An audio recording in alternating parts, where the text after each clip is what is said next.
अस्सलाम वालेकुम। आप देख रहे हैं खरा सच। मुबशर लुकमान मेरा नाम है और अब खरा सच को हमने ज़रा सा शिफ्ट किया। एक मेरे साथ को होस्ट मरियम खान जो हैं, हमारी जो बाकी के प्रोग्राम्स करती हैं, वो भी हमें ज्वाइन कर रही हैं। और आई विश हर लक कि इनकी जर्नी अभी कुछ महीने पहले शुरू हुई है and she becomes an iconic anchor इंशाल्लाह।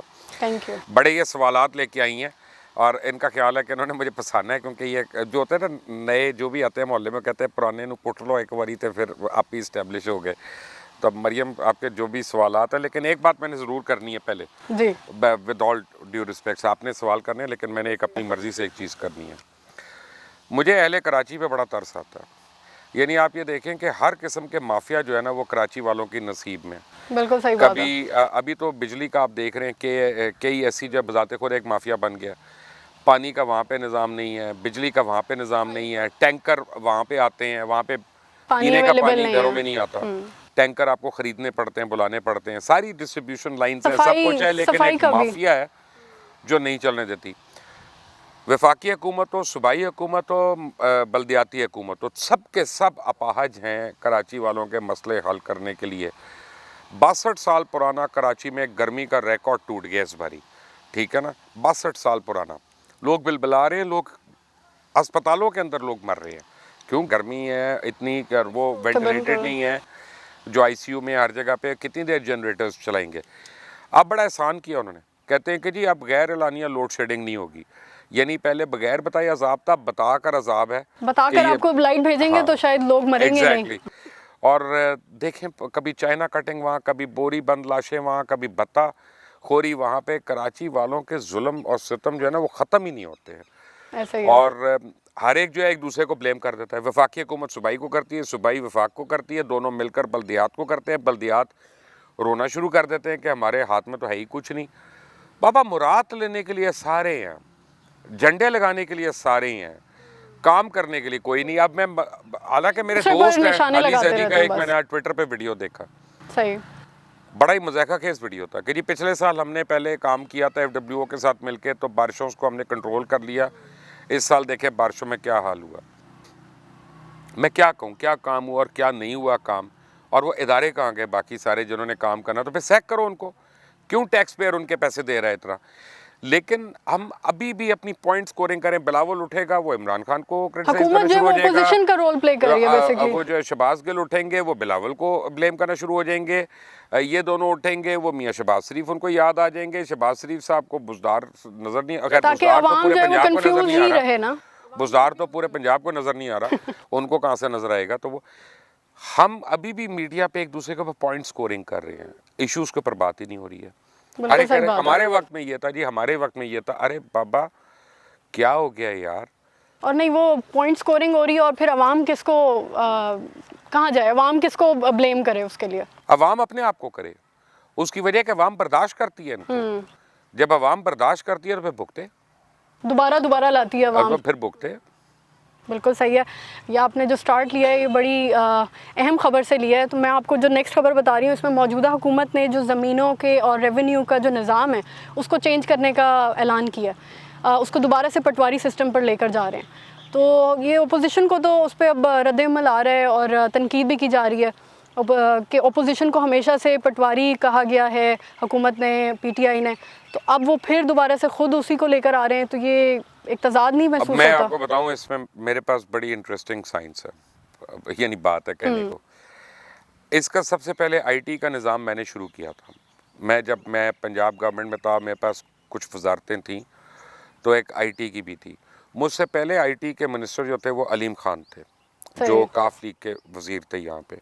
एक्चुअली ये काम अलीम खान ने शुरू किया था, मैंने उसको कंटिन्यू किया था उन चंद महीने में। और रहीम यार खान डिस्ट्रिक्ट को पहला डिस्ट्रिक्ट बनाया था कि जिसकी सारी ज़मीन जो थी ना, उसको मोबाइल ऐप्स उसकी बनाई थी और वो यानी रजिस्टर्ड होनी। दूसरा जो था कसूर था। फिर हमने वो लेके लाहौर हाई कोर्ट को भेजे, जो पहले 2 डिस्ट्रिक्ट्स का हमारे पास आया था, ठीक है। कि जी ये सारा कंप्यूटराइज निज़ाम है, इसमें हर एक का पता है कि इसका ओरिजिनल मालिक कौन था, उसके बाद कौन, उसके बाद कौन, फिर ये बंदा मर गया, उसके बच्चों में क्या क्या डिवाइड हुआ, हर एक का हिसाब था, ताकि आपकी ज़मीन पे कब्जा ना हो। बिल्कुल सही है। अच्छा, वो हाई कोर्ट ने रेवेन्यू डिपार्टमेंट को भेजा कि आप लोग वेरीफाई करें कि ये इन्होंने सही बनाई है सही किया लिस्टिंग, या कि इसमें नहीं। तजाद है या क्या है। रेवेन्यू डिपार्टमेंट उसके ऊपर बैठा ही रहा, पता नहीं कितनी देर बैठा रहा। उसके बाद क्या हुआ, मियाँ शहबाज शरीफ की हुकूमत आ गई, उन्होंने आते ही उस प्रोजेक्ट को ठप कर दिया। अपने आखिरी साल में उन्होंने दोबारा से उसको रिवाइव करने की दोबारा से कोशिश की, लेकिन computerize उसमें किया। गैप्स बड़े पड़ गए थे।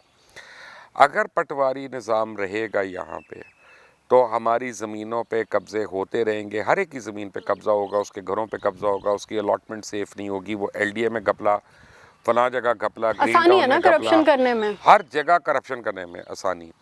देखिए, मैं हालांकि मुझे टाउन प्लानिंग के हिसाब से बड़े सवालिया निशानात हैं, लेकिन जब भी मैं ओवरसीज़ पाकिस्तानी से बात करता हूँ ना, वो कहते हैं ज़मीन लेनी है एक ही जगह पे लेनी है, DHA में DHA में लेनी है। लेनी है। क्यों? उनको पता है उस ज़मीन पे कब्ज़ा नहीं होगा, उनको पता है कि जो मालिक है वही रहेगा। अगर किराएदार आके क्या मैंने निकलना नहीं, तो वो ये दावा नहीं कर सकता, उसको मालिक मकान बड़े आराम से निकाल सकता है, क्योंकि DHA में इम्प्लीमेंट हो रहे हैं उसके कवानीन जो है। हमें कुछ हो सकता है पसंद हो सकता है ना पसंद हो, but I mean let's say कि जो इन्वेस्टर है रियलिटी तो ना, ऐसी उसको है। DHA बड़ा सेफ गार्ड करता है, so it's a very good investment. बाकी पूरे पाकिस्तान के मुतालिक ये नहीं और कह अगर ये सकते। पूरे पाकिस्तान में हो जाए तो तो कितनी अगर आपने इन्वेस्टमेंट दोबारा आएगी पटवारी आपकी। निज़ाम पे आना है, आपको मैं बड़े इंटरेस्टिंग एक मिसाल दूं कि मैं CNW का मिनिस्टर था, ये कुछ पटवारी और तहसीलदार मेरे अंडर आ रहे थे, मैंने अपने एक प्लॉट बेचना था बेदियाँ पे, सही। तो उस पटवारी की मिन्नतें कर ली कि भाई इसकी फ़र्द दे दे, तेरी मेहरबानी, फिर बड़ी मुश्किल से उसे फ़र्द निकली, फिर उसको बेचा। ये अगर सिटिंग मिनिस्टर जो उसका मिनिस्टर है उनको उसको नहीं मिल इतनी रही प्रॉब्लम है, तो आप इमेजिन करें कि अगर आपने आम को प्लॉट इंसान खरीदना को या कितनी। बेचना है, उस पटवारी से बगैर पैसे के आप काम करा के दिखा दो, नहीं हो सकता। वो हो नहीं सकता। तो ये वापस उस 10-2000 और रुपए लोगों को कंप्यूटराइज्ड होगा तो वो आपको कोई ज़रूरत ही नहीं है। नहीं होना चाहिए। आई थिंक कंप्यूटराइज निज़ाम होना चाहिए, जो आप अपने मोबाइल फ़ोन से आप देख सकें कि आपकी ज़मीन जो आपने लेनी है वो वैसे भी अब किसकी हर है। चीज़ जो है वो कंप्यूटराइज होती जा रही है, और PTI खुद कहता है कि डिजिटलाइजेशन करनी है हमने, तो PTI फिर ये ऐप्स तो क्या। बना लेता है बहुत ज़्यादा, हर चीज़ की ऐप आ जाती है, लेकिन उस ऐप का चलना भी ज़रूरी है, क्रैश ही हो जाती हैं कुछ तो इनकी। बिल्कुल। तो ये बात थी। अच्छा, दूसरा जो है हम देख रहे हैं अब ईद आ रही है करीब, और बकरा मंडी जो है वो ऑनलाइन बहुत ज़्यादा हम देख रहे हैं, ऐप्स आ रही हैं, डिफरेंट वेबसाइट्स आ रही हैं, तो कुर्बानी भी ऑनलाइन हो जाएगी, लेकिन इसके लिए कोई वेरिफिकेशन होना ज़रूरी नहीं है। पहली बात आपको मैं बताऊं, लोगों को बार बार हम बताने की कोशिश कर रहे हैं कि कुर्बानी सुन्नत इब्राहीम है और ये हज से मंसूब है। बिल्कुल। जो लोग हज नहीं करते उनके ऊपर ये फ़र्ज़ नहीं है, ये बड़ा अहम नुक्ता है। अगर आप और मैं अगर हम घर में कुर्बानी करते हैं तो हम सुन्नत इब्राहीम के तहत उसको कर रहे हैं और उसको हम बेशक। पूरा कर रहे हैं। हम कोई फ़राइज़ नहीं है हमारे ऊपर, जो हज नहीं करने गए हुए उनके लिए फ़रीज़ा नहीं है घर पे बैठ के लाहौर में या कराची में या मंडी बहाउद्दीन में बैठ के इसको सर अंजाम देना। बिल्कुल। पहली तो एक ये बात। दूसरी बात यह है कि ऑनलाइन कर लें कुर्बानी का सारा, जो हमने वैसे ही इतना कम है कि जी जानवर आए उसके साथ थोड़ी सी उनसियत हो, आपने उसको पानी पिलाया हो, कुछ किया और हो, लोग खुद कुर्बानी करते फिर आप हैं। उसकी कुर्बानी करते हैं। ऑनलाइन अगर आपने करनी है तो कर लें, मेरा मतलब है कि मैं तो कोई मुफ्ती नहीं हूँ, लेकिन इस काम में अभी तक आप देखें कुर्बानी सर पे इस्लामिक आइडियोलॉजी काउंसिल चुप है और वो इससे बात नहीं कर रही है। यानी ये क्यों बनाई हुई इस्लामिक आइडियोलॉजी नहीं, काउंसिल, उसपे- इस्लामिक कोर्ट्स, शरीयत कोर्ट्स, ये सारे इतने पैसे जो तनख्वाहें लेते हैं, बिल्कुल। इतनी मुराद लेते हैं, क्यों लेते हैं ये लोग? ये उलमा काउंसिल, वो फलां उलमा काउंसिल और पाक अफगान उलमा काउंसिल, पाक चीन उलमा का, पता नहीं क्यों। पर कोई तो फैसला फिर तो देना आप चाहिए फैसला ना पहले लोगों को बताएं, आसानी करें। इस पे बाय द वे सारे मुत्तफिक हो जाएंगे कि ऑनलाइन हो जानी चाहिए। ऑनलाइन सारे मुत्तफिक हो जाएंगे, क्योंकि आप किसी के लिए करा रहे हैं, आप इस लॉन में हम लोगों से पैसे लेके लेकिन करवाना वही शुरू वाली कर बात है दें, ना कि उसमें वीडियो से लिंक कर दें, उनको ये ऑथेंटिकेशन कर क्या दें। होगी, उसमें देखिए, वेरिफिकेशन क्या। हो तो जाएगी, लेकिन मेरा ख्याल है कि ये साल ऐसा है कि इसमें तवाफ़ भी रुक गया था। बिल्कुल। हमें भी एक इज्तिहाद करना पड़ेगा उलमाए दीन को, और हर चीज़ को हमें जो है अपनी ज़िद में तो नहीं हमें लेके जाना चाहिए। हमें इज्तिहाद करेंगे, इज्तिहाद के बाद एक सोच आएगी और उस सोच को फिर हम इम्प्लीमेंट करें। अगर उसमें ऑनलाइन जायज़ है तो ज़रूर करें। बिल्कुल सही मैं है। फतवा तो नहीं दे सकता, लेकिन ना मेरी वो काबिलियत है, लेकिन मैं ये समझता हूँ कि कोविड के दिनों में और इन चीज़ों में या हमें उसका कोई प्रॉपर प्रोसीजर होना चाहिए मेरे ईद के ख्याल से। ऊपर लॉकडाउन करना चाहिए। पिछली ईद में नहीं लॉकडाउन किया तो सारे भुगत रहे। असरात हमें नज़र आ रहे हैं। आटा जो है वो फिर महंगा हो गया, बुज़दार साहब को मुबारकबाद दें। तो सूबाई मसला है ये। आप हम कितने साल से खरा सच में हम चैनल 24 के ऊपर बैठ के हमने बताया गंदम की चोरी हो रही है। इनके मिनिस्टर आते थे, वो शौकत बसरा आते थे, वो झूठ बोल जाते थे टीवी पे। नहीं सर, मैं आपको भी कागजात भेज रहा हूँ, मैं शौकत बसरा का नाम लेके कह रहा हूँ कि वो सही। स्पोक्समैन बन के आते थे और झूठ बोलते थे। इसी तरह वो वसीम खान कहते थे मैं आ रहा हूँ प्रोग्राम में, वो कभी भी नहीं आए, बाद में उनको इस्तीफ़ा देना पड़ गया। लेकिन उन्होंने सारी खुरबुर्द की, उनके ऊपर किसी ने यानी कोई एंटी करप्शन का उनके ऊपर केस नहीं बना, कोई नैब का उनके ऊपर केस नहीं बना। तो इसलिए मैं समझता हूँ कि सूबाई हुकूमत जो है इसमें बहुत बुरी तरह जिम्मेदार है। और अगर आटे की कीमत सूबाई हुकूमत से नहीं कंट्रोल होती तो ऐसी हुकूमत को घर बैठ जाना चाहिए। फिर ना आटा आवाम के इनसे लिए तो कंट्रोल, कोई ना रिलीफ, चीनी इनसे कंट्रोल, ना पानी ना इनसे पानी, कंट्रोल, ना बिजली, बिजली इनसे पेट्रोल, कुछ भी नहीं कुछ इनसे भी नहीं है। कंट्रोल। पेट्रोल तो दे ही नहीं सकते ना। वो तो कहते हैं कि पेट्रोल ना मिले तो आप लोग पैदल चलेंगे तो हेल्दी रहेंगे, तो इसलिए हम पेट्रोल रोक रहे हैं। ये ऐसे बयानात तो हमने हर हुकूमत में देखे हैं जो नहीं, मेरा नहीं ख्याल, मेरा ख्याल है कि ये बुज़दार साहब की हुकूमत जो है ना इसको परवाह कम है कि जो मर्जी कहते रहो। जब एक आदमी को पता हो मैंने जाना ही नहीं, अगर मुझे पता है कि मैंने तो हर वक्त Consequences ही टीम नहीं में ही मिलेंगे रहना है तो, और मैंने ओपन ही करना है चाहे मेरा स्कोर 0 रहे, तो फिर मैं भी अपना कौन सा सीरियस बैटिंग पे मेहनत करूंगा। मैं भी आके वो क्या कहते हैं लूज शॉट्स मारना शुरू कर दूंगा, वही होगा। इसी तरह जो है शुगर की भी इंक्वायरी की रिपोर्ट तो आ गई है, लेकिन उस पर कोई कैसे करें, सारे बुज़दार खुद फंसते हैं उसमें। शुगर रिपोर्ट में किसने सैंक्शन किया? Chief minister Punjab. किसने सैंक्शन किया? ईसी ने। तो सारे खुद ही फंस जाएंगे। भुगत तो आवाम रही है फिर, क्योंकि चीनी महंगी है। अवाम भुगतती रहेगी। अवाम का काम है भुगतना। अगर अवाम अपने राइट्स के लिए नहीं खड़ी होती और जिन लोगों ने उनको लूटा है वो उनको अपना सेवियर समझें, तो फिर उस अवाम के मतलब मैं क्या कह सकता हूँ। आवाम जब तक आवाज़ नहीं उठाएगी तो फिर कुछ नहीं हो सकता। पीटीवी का जो पैसे हैं जो हम देते हैं अपने बिल के अंदर, वो 35 रुपये होते थे, वो अब जो है 100 रुपये हो गए। वो 25 रुपये 15 रुपये से शुरू हुआ था, फिर 25 हुआ, फिर तो 35 हुआ। ये आपको मैं एक बात बताऊँ कि ये इलीगल है। उसकी वजह कि जब स्टेट चैनल्स ग्रांट लेते हैं ना तो फिर वो एडवर्टाइजिंग नहीं ले सकते। सही, ग्रांट का मतलब है कि वो एड्स लेके compete नहीं कर रहे प्राइवेट बिजनेसेस से। एक तरफ वो ग्रांट ले रहे हैं, दूसरी तरफ वो अपना एड्स ले रहे हैं, तो प्राइवेट जो बिजनेसेस है ना they stand no chance to compete with them। तो फिर और कंटेंट कुछ भी नहीं है। और कंटेंट तो है ही नहीं। अब दूसरी जो उसका जुल्म है वो ये है कि बिजली के बिल में आ रहा है। बिल्कुल, बिजली का बिल मस्जिदों को भी देना पड़ रहा है, बिजली का बिल मदरसों को जो भी देना यूज़ ही पड़ नहीं रहा कर रहे, जिन्होंने देखना है, ही नहीं बिजली है। का बिल कब्रिस्तानों को भी देना पड़ रहा है। ठीक है, बिजली का बिल स्कूलों को भी देना है, बिजली का बिल कॉलेजेस को भी देना है। उनके पास ना टीवी ना कुछ, आप उनसे क्यों लाइसेंस ले रहे हैं? इसका तो बिल फिर अलग से आना चाहिए, मतलब कि देख के आपको मेरा देना चाहिए। ख्याल जो है कि असल में यहाँ पे इतनी लोगों के ऊपर मुश्किलें पड़ी हुई हैं, इतनी पड़ी हुई हैं को कहते हैं यार एनू छड्डो टीवी दे बिल नू और चीज़ां घट ने लड़न वास्ते या करन वास्ते। उस चक्कर में ये सारी, क्योंकि इसका मतलब है कि आपका टैक्स बेस बढ़ नहीं रहा और एफबीआर की जो ड्राइव है वो फेल हो गई है टैक्स पेयर ज़्यादा बढ़ाने की, तो इनडायरेक्ट टैक्सेशन जो है वो करनी है। लास्ट में हमारे पास जो खबर है वो आपका उसमें एक्सपर्टीज़ है, आप एविएशन डिवीज़न के मुतालिक है कि 15 जो पायलट्स हैं उनके लाइसेंस मुअत्तल कर दिए गए हैं। तो ये लाइसेंस जो हैं पायलट्स को कैसे मिल जाते हैं इतनी आसानी से? मुझे लगता है ड्राइविंग लाइसेंस भी नहीं मिलता जितने आजकल हम देख रहे हैं कि, या इन्हें पहले पता नहीं था। अगर 40 लाख रुपया दे के मिलेगा तो ड्राइविंग लाइसेंस उसमें नहीं मिल सकता। देखिए मैं मतलब आपको उसकी बताता हूँ इतनी ज़्यादा वायलेशन। इसमें ये कहना कि पायलट गलत है या इसमें ये कहना कि एयरलाइन गलत है, ये ज्यादती है। ठीक है, हर जगह पे जो रेगुलेटर होता है ना उसके ऊपर उंगली उठती है कि रेगुलेटर ने अपनी सिस्टम्स को सही किया कि नहीं किया, और हर पायलट के ऊपर निशान डाल देना कि ये फेक लाइसेंस वाला, ये बहुत बड़ा जुल्म है और बहुत गलत बात है और ये ह्यूमन राइट्स की वायलेशन है उनके अभी तक ऊपर। 93 पायलट्स जो हैं वो मेरा नहीं उनका ख्याल। लाइसेंस, ये तो ऐसे लग रहा है कि हम अभी तक जिस तरह फ्लाई कर रहे हैं तो क्या मतलब वो सारे ही फेक पायलट्स थे? देखिए मेरी तो बात से, फ्लाई कैसे तो वो possible कर हो सकते सकता हैं, है? फ्लाई करने में कोई प्रॉब्लम नहीं, फ्लाई तो मैं भी कर सकता हूँ, बट क्या मैं कैपेबल हूँ एमरजेंसीज को डील करने के लिए? पर्टिकुलर फ्लाइट्स को मैं नहीं हूँ, तो इसलिए I am not a qualified commercial pilot. ठीक है ना, प्राइवेट पायलट होना एक और बात है, बिल्कुल सही है। फ्लाई करना और कमर्शियल फ्लाई करना उसमें ज़मीन आसमान का फ़र्क है। आप F-16 commercially की की पायलट बात कर रही हूँ हो, ना। आप F-16 की भी पायलट हो तो तब आप भी आप 777 की commercial, पायलट नहीं हो सकते। बिल्कुल सही ठीक है। है ना, उनके दोनों के प्रोटोकॉल्स डिफरेंट हैं।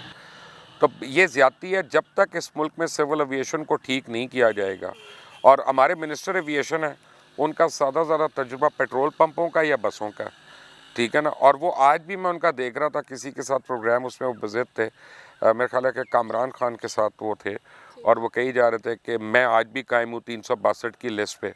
उसमें बहुत लोग तो मर चुके हुए हैं, कई साल पहले मर चुके हुए हैं। वो बहुत लोग तो एविएशन में आए ही नहीं, बहुत लोग तो बहुत पहले ही छोड़ के चले गए थे, बहुत लोग एयरलाइन से नहीं है, बहुत लोग पाकिस्तान से बाहर इमिग्रेट कर गए हो। भाई तुम कौन सी लिस्ट पे कायम हो? तुम्हें पता भी है तुम बात क्या कर रहे हो? बस बात कर देनी है और उसके बाद उठ जाना है। और हर एक अपने लीडर के जाके कहता मैंने आज ऐसा रगड़ा मारा जी कामरान खान को कि याद करेगा। यानी कामरान खान जैसा बंदा, मैं कामरान खान को आज से नहीं जानता, बहुत सालों से जानता हूँ। बिल्कुल। उसने डेस्परेट होके पता क्या जुमला बोला, कहता व्हाट द हेल।